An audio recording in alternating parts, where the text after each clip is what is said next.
How's it going, everyone? It's Willow here, and I know that I have missed the last couple weeks of But Why, but it's been for a bit of a reason. The last one I came out with was the Puppers one, and during that I got sick. Then after that, there's a lot going on in my personal life right now. I'm in a bit of a transitional phase in my life, so I've been just having trouble focusing on But Why right now. But at the same time, I've just had no ideas on what to talk about. I have one today, and that's what the title of this episode is. I've decided that I think I'm still going to try and keep them weekly, but if I don't have an idea for that week, I'm not going to stress myself to make a video, come out with it, just to come out with a video during that week.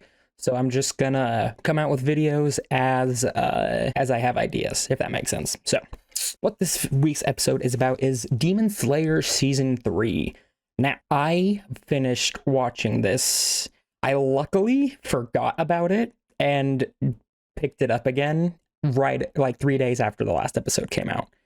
And I'm glad I did forget about it because I hate cliffhangers, so I was able to binge watch it all day a couple days ago. Ultimately, spoilers alert, this probably was my least favorite Demon Slayer season. Not to say it's bad, like the other seasons are like a 9 out of 10, and this one was like maybe an 8, but even then it's still good. Season, this is spoilers, by the way. I'm totally going over spoilers. So if you want to watch it, 100% go watch it, but this is more of just like my review of it. The season starts out, they're recovering from the previous season, which in my opinion is the best season. Season started out, he's recovering from the last fight. I was surprised, by the way, that Zenitsu and Inosuke are like, Inosuke was in the first episode, and then Zenitsu was in it for like in the last episode for like 10 seconds. So I honestly think that was a good thing. The main gripe people have with Demon Slayer as a series is Tanjiro constantly gets his butt kicked and constantly needs help. In this season, kind of, he still needed help, especially from Hashira's, because he's still getting stronger and he's definitely still not to his full potential, but when he is at his full potential, he is the strongest. He goes to the swordsmith village to meet with Hana Nezka, or whatever, however you pronounce his swordsmith's name, so he can get a new sword, because figures Tanjiro needs another new sword again. Haganeska, that's his name, I think. But he shows up, Haganeska's missing, he meets with this little kid, I can't remember his name exactly, and he also meets Muichiro, I think his name is. That might be his brother, because I mixed up the twins' names, but I'm pretty sure it's Muichiro. So he finds the 300-year-old sword and like proceeds to call it his because he found it. And then Haganeska comes and starts forging it for him. Mitsuri, that's her name. Pink-haired girl. There's a ton of fan service for her because if you know, you know. But she's got this fancy sword, which is pretty cool. Pretty different from what we've seen from the other Hashiras.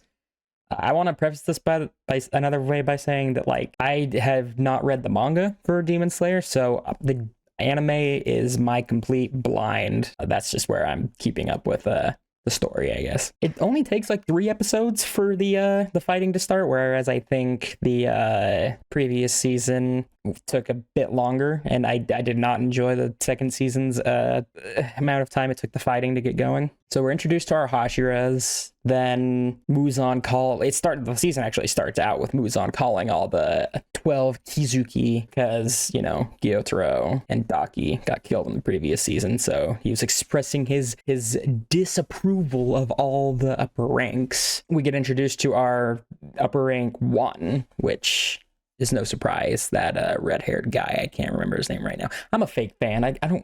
It took me so long to memorize the names of everyone in Attack on Titan, so I'm even learning still in Demon Slayer. But once we get to the middle of the season, we're introduced to the emotions upper rank guy, who can split his emotions into multiple demons, and they're all super powerful. The fighting goes on for a couple episodes. It's really entertaining. We're introduced to Genya, who we've previously been shown. He's this bit of an, lack for a better term, asshole character. But he's pretty cool, and he warms up to Tanjiro towards the end of the season, surprisingly. And throughout the fighting, this is kind of annoying, but I think it's cool at the same time. We learn about the backstory of characters at the same time as the fights, which is a bit of annoying because we learned about Muichiro's, Matsuri, the demons, all their backstories. We learn about them during the fighting at the same time, and it's just like, okay, Can we not do this after they've been dead? Like, I just think the timing is a bit annoying because we're all here to see UFO tables. Amazing animation, which we'll talk about UFO tables animation later. But yeah, I just like them to spend. I like hearing the stories of the characters. Like, I think that's one of the most important parts of Demon Slayer. But I just wish it was like they didn't spend a lot of time on it in the middle of the fight, because that kind of ruins the intensity, I guess. Maybe I'm just picking apart too much and I'm like, oh, I only want to see the fighting, I don't care about the story, which is not true. I just wish they could, pace it a bit differently. It's a nice change of pace to see Tanjiro actually handling things on his own instead of people coming to his rescue. It still happens, but not near as much, and he's definitely stronger. And spoiler alert, honestly, skip now if you care. He does end up killing the upper rank demon all by himself. And I will say right now that even though this wasn't my favorite season, it contains one of my favorite parts in Demon Slayer. Throughout watching the season, Nezuko's a demon, and that they can die by sunlight, but that's a backlog kind of thing. That's like something you remember in the back of your head. Like, when you realize the sun's coming up, you realize, oh, the upper rank can burn. But then you realize, oh, shoot, Nezuko can too. Like, that's something you've kind of forgot about, because you forget that, like, all these episodes take place at night, because that's when demons can come out and fight. But that's kind of like something you forgot about over the last 3 seasons, and you forget that it's even a possibility that Nezuko can even burn. Another massive spoiler, you find out she is not affected by the sun. And the time where, like, Tanjiro realizes that Nezuko can burn as well because the sun's coming up, they spend so long. They spend a good, like, 3 to 5 minutes just focusing on Tanjiro protecting Nezuko from the sun, while he's just, like, trying to debate between saving the guys being chased by the upper rank and him protecting Nezuko. And he just debates forever and forever, and the music is so intense, and she's just kind of sitting there burning, and Tanjiro's doing everything he can to protect her, but then he decides that he can't decide. So then a huge plot twist, Nezuko decides for him and kicks him off of her, and it spends another good minute or two showing flashbacks of all that we've seen from Nezuko and Tanjiro throughout the seasons. And it's just, he's flying in slow motion, remembering all these memories, and Nezuko's just laying there burning. And then he lands, finally, because everything's in slow motion, after like 2 to 3 minutes after all the flashbacks. And then he proceeds to go Hino Kamikagura on the upper rank and absolutely obliterates him. And it's the most epic thing ever, just for him to fall to his knees and start crying because he thought he lost Nezuko. And then the biggest twist of events, like, when I saw this, I was not expecting it. I thought Nezuko was just done. And then Nezuko sacrificed herself, but that was not the case, because you see the camera pan around and she's standing there. Looks basically normal, but she still has her fangs and eyes, and she talks.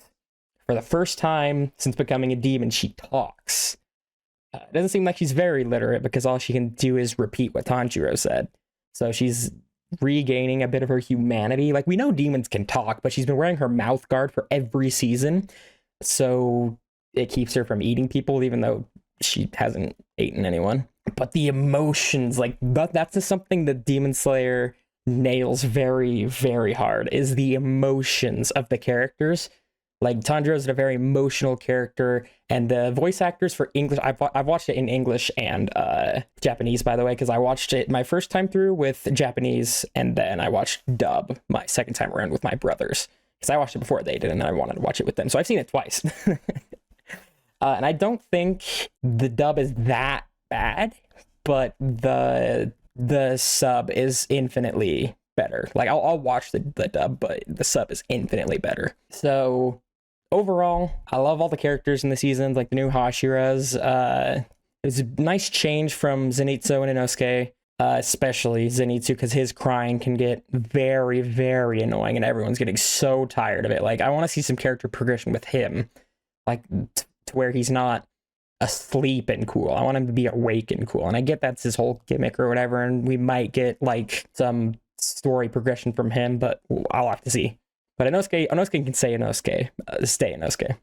He's cool. Overall, like, I loved that last season so much, but not as much as the last two. It's so good, but it's still like, it's similar to like the Avengers movie. The first one's really good. Infinity War and Endgame are good, and then Age of Ultron is kind of there. It's still good, but it doesn't exactly live up to the other ones, in my opinion. I'm excited to see what Ufotable does for us in the future with Demon Slayer. I'm not going to talk too much longer about, I'm not going to say much more because I don't want to stretch out this video for the sake of watch time. So I will leave it at that, and hopefully I will see you guys soon with a new episode. But like I said, I'm not going to force ideas, and I'm not going to force whatever just to keep up with the weekly thing. I'm just going to make a video weekly, hopefully, if I have a good idea. So, thank you for watching, and I'll see you in the next one. Bye-bye.